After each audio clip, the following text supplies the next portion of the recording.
ఖమ్మం అంబేద్కర్ నగర్ వద్ద తీవ్ర ఉద్రిక్తత చోటు చేసుకుంది. ఖమ్మం వెలుగుమట్ల భూదాన్ భూముల నిర్వాసితులతో జాగృతి అధ్యక్షురాలు కవిత ర్యాలీ చేశారు. అంబేద్కర్ సెంటర్ వద్ద ధర్నాను అడ్డుకున్నారు పోలీసులు.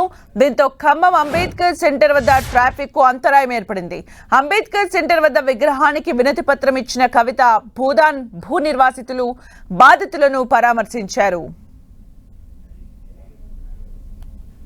ఆడబిడ్డల దుఃఖం ఎవరికి కూడా మంచిది కాదు.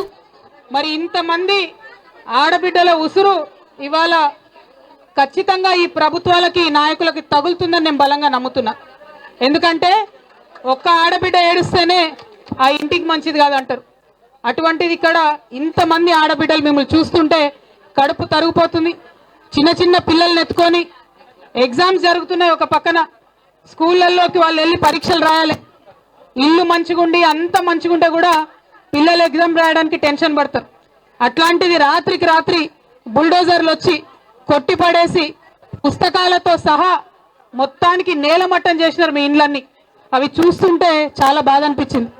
కానీ అనేక మంది వచ్చిపోయినరు, ఏదో టూరిస్టులు వచ్చిపోయినట్టు, ఎగ్జిబిషన్ చూడడానికి వచ్చిపోయినారు. ఎగ్జిబిషన్ అయిదేమన్నా కాదు కదా, మన దుఃఖం కదా, మన ఆవేదన కదా, మన ఇల్లు కదా, మన మొత్తం జీవితం కదా. ఇది కొన్ని రాజకీయ పార్టీలకు ఎగ్జిబిషన్ లాగుంది. నన్ను చాలా మంది అడిగినారు, మీరు వెళ్ళండి, తొందరగా వెళ్ళండి అంటే నేను ఒకటే మాట చెప్పిన, నేను ఎక్కడున్నా ఆడబిడ్డల పక్షానే ఉంటా, నేను ఎక్కడున్నా పేదవాళ్ళ పక్షానే ఉంటా, నేను ఎక్కడున్నా మీకోసం మాట్లాడుతూనే ఉంటా అని చెప్పా. ఒక సమయం వస్తుంది, ఒక టైం వస్తుంది, ఖచ్చితంగా మీ దగ్గరకు వస్తాను. వచ్చిన తర్వాత సొల్యూషన్ లేకుండా, పరిష్కారం లేకుండా వెళ్ళను. ఆ విషయం చెప్పడానికి వచ్చిన. ఇంతకు ముందు రాగానే ఏందే వేదిక మీద కొంచెం రిలాక్స్ ఉండొచ్చు కదా. వచ్చిన తర్వాత అదే చెప్పా మీకు, నేనేదో వచ్చి మిమ్మల్ని చూసి వెళ్ళడానికి రాలే. కూర్చొని సావధానంగా మీతో మాట్లాడి ఈ అంశాలన్నీ కూడా ప్రభుత్వంతో మాట్లాడి మెప్పించి ఒప్పించి ముందుకెళ్ళడానికే ఇక్కడికి రావడం జరిగింది. ఆడబిడ్డల దుఃఖం ఎవరికి కూడా మంచి.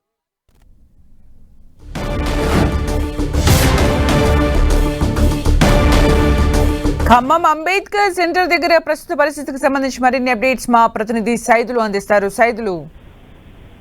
సుమిత్ర, ఖమ్మం భూదాన భూముల వివాదం రోజు రోజుకు కొత్త పుంతలు తొక్కుతుందని కూడా చెప్పుకోవచ్చు. మొత్తంగా ఇప్పటికే రాష్ట్ర ప్రభుత్వం చాలా సీరియస్ గా పరిగణలోకి తీసుకొని కొంతమందిని అరెస్ట్ చేయడం, వారి దగ్గర డబ్బులు ఎవరైతే రికవర్ తీసుకున్నారో వారి దగ్గర రికవర్ చేయడం కోసం ఇప్పుడు కేసులు నమోదు చేసి అరెస్ట్ చేస్తున్న ప్రక్రియ ఒకవైపు ప్రభుత్వం ఇళ్ల స్థలాలు వారికి పూర్తిగా సర్వే కొనసాగించి 15 లోపు ఇల్లు ఇస్తామని మంత్రులు ప్రకటన చేయడం. ఒకవైపు ఇప్పుడు చూసుకున్నట్లయితే భూదాన భూముల నిర్వాసితులను కలిసేందుకు తెలంగాణ జాగృతి రాష్ట్ర అధ్యక్షురాలు కల్వకుంట్ల కవిత, అదేవిధంగా డిఎస్పీ రాష్ట్ర అధ్యక్షులుగా ఉన్న విశారదన్ మహారాజు ఇద్దరు కూడా పరామర్శకు వచ్చారు. పరామర్శ అనంతరం ప్రజలతో కలిసి మాట్లాడారు. ప్రజలు మొత్తం కూడా అలా ఆవేదన ఇల్లు కూల్చిన విధానాన్ని చెప్పి వారంతా కూడా కన్నీరు మున్నీరుగా విలిపించిన పరిస్థితి ఉంది. అప్పటి వరకు వారితో మాట్లాడి అక్కడి నుంచి సీనియర్ తెలంగాణ ఉద్యమకారుడిని పరామర్శించేందుకు వెళ్లాలనుకున్న కవిత ఒక్కసారిగా తమ స్టాండ్ ను మార్చుకుని మొత్తం జడ్పీ సెంటర్ వరకు కూడా పెద్ద ఎత్తున ర్యాలీ నిర్వహించారు.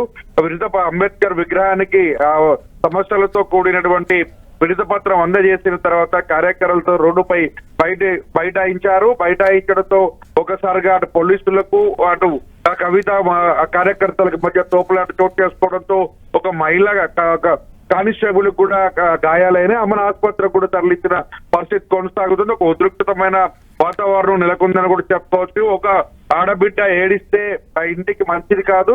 మొత్తంగా రాష్ట్రంలోనే పెద్ద ఎత్తున ఇంతమంది మహిళలు ఇక్కడ ఏడుస్తుంటే ఈ రాష్ట్ర ప్రభుత్వానికి మంచిది కాదు అంటూ కూడా అటు రాష్ట్ర ప్రభుత్వానికి హెచ్చరికలు జారీ చేస్తేనే కొన్ని పార్టీలకు సంబంధించి కూడా ఎగ్జిబిషన్ లాగా ఉంది ఈ పర్యటన అంటూ కూడా అటు ఇంకో ప్రతిపక్ష పార్టీలను కూడా చురుకలంటించే ప్రయత్నం అయితే చేసిన పరిస్థితి ఉంది. ఎక్కడైతే ఇల్లు కూల్చేశారో అక్కడే వాళ్ళందరూ కూడా పేదలకు ఇల్లు కట్టించి ఇవ్వాలని కూడా ప్రధానంగా డిమాండ్ చేశారు. ఇప్పటికే ఆర్డీఓ తో కూడా చర్చలు జరిపారు. అయితే కలెక్టర్ వచ్చి తమ దగ్గర సమస్యను పరిష్కరిస్తామని హామీ ఇస్తే తాము ఇక్కడ నుంచి కదులుతామని కూడా బేసిపించుకొని కూర్చోవడంతో అటు డిఎస్పీ పార్టీకి సంబంధించి ఇటు తెలంగాణ జాగృతికి సంబంధించిన కార్యకర్తలు పెద్ద ఎత్తున నినాదాలు చేస్తూ కొంత ఆ తోపులాట అయితే కొనసాగింది. వారిని అరెస్ట్ చేసేందుకు కూడా పోలీసులు ప్రయత్నం చేస్తున్న పరిస్థితి కనిపిస్తుంది. మొత్తంగా భూదాన భూముల వివాదం అయితే రాజకీయ కోణంలో మాత్రం కొనసాగుతుందని కూడా చెప్పుకోవచ్చు. Thank you Saidulu for the updates.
మాజీ కేంద్ర మంత్రి కావూరి సాంబశివరావు ఆరోగ్య పరిస్థితి విషమించింది. ప్రస్తుతమైన హైదరాబాద్ లోని ప్రైవేట్ హాస్పిటల్లో వెంటిలేటర్ పై చికిత్స పొందుతున్నారు. ఉమ్మడి ఆంధ్రప్రదేశ్